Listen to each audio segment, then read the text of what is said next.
ఆంధ్రప్రదేశ్ ఉప ముఖ్యమంత్రి పవన్ కళ్యాణ్ చిన్న కుమారుడు మార్క్ శంకర్ సింగపూర్లోని తన స్కూల్లో జరిగిన అగ్ని ప్రమాదంలో చిక్కుకున్నాడు. ఈ ఘటనలో మార్క్ శంకర్కు చేతులు, కాళ్లకు గాయాలు కాగా పొగ ఊపిరితిత్తుల్లోకి చేరటంతో శ్వాసకోశ సమస్యలు తలెత్తాయి. ప్రమాదం జరిగిన వెంటనే అతడిని సింగపూర్లోని ఓ ప్రముఖ ఆసుపత్రికి తరలించి అత్యవసర వైద్య సేవలు అందిస్తున్నారు.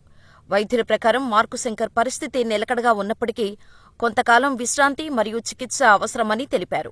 సింగపూర్లోని మార్క్ శంకర్ చదువుతున్న అంతర్జాతీయ స్కూల్ కారణంగా మంటలు చెలరేగినట్టు తెలుస్తోంది.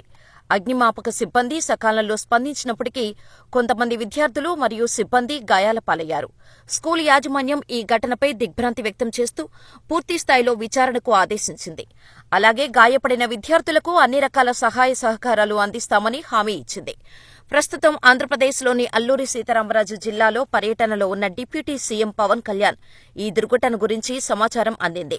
అయినప్పటికీ ఆయన తన వ్యక్తిగత ఆందోళనను పక్కనపెట్టి ప్రజలకు ఇచ్చిన మాట ప్రకారం పర్యటనను కొనసాగించాలని నిర్ణయించారు. అరకు సమీపంలోని కురిడి గ్రామంలో గిరిజనులతో మాట్లాడి వారి సమస్యలను తెలుసుకోవాలని నిన్న హామీ ఇచ్చాను. ఆ బాధ్యతను నెరవేర్చకుండా వెళ్లటం నీతికి తగదు అని పవన్ కళ్యాణ్ తన సన్నిహితులతో అన్నట్టు తెలిసింది. మన్యంలో షెడ్యూల్ చేసిన అభివృద్ధి కార్యక్రమాలను పూర్తి చేసేందుకు ఆయన పట్టుదలతో ఉన్నారు. ఈ కార్యక్రమాల్లో గిరిజన గ్రామాల్లో మౌలిక సదుపాయాల కల్పన, రహదారుల నిర్మాణం మరియు ఆరోగ్య శిబిరాల ఏర్పాటు వంటి కీలక ప్రాజెక్టులు ఉన్నాయి. ఈ కార్యక్రమాలు పూర్తయిన వెంటనే ఆయన విశాఖపట్నం చేరుకుని అక్కడి నుంచి సింగపూర్కు బయలుదేరేందుకు ఏర్పాట్లు జరుగుతున్నాయి. కుమారుడికి గాయాల విషయం తెలియగానే పవన్ కుటుంబం సింగపూర్ బయలుదేరి వెళ్లింది. అయితే మార్క్ శంకర్ పరిస్థితి నిలకడగా ఉండటంతో కొంత ఊరట కలిగింది. సింగపూర్లోని వైద్య బృందం మార్క్ శంకర్కు అత్యుత్తమ చికిత్స అందిస్తోంది.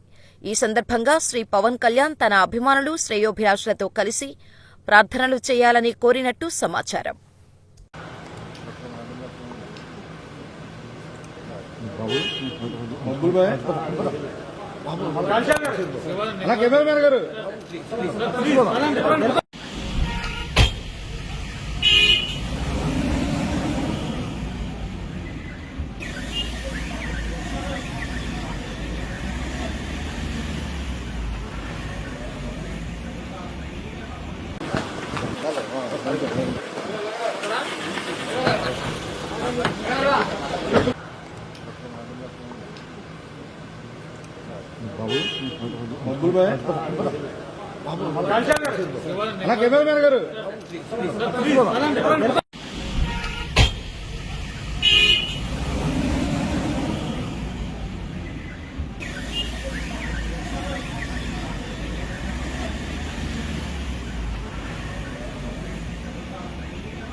Hello.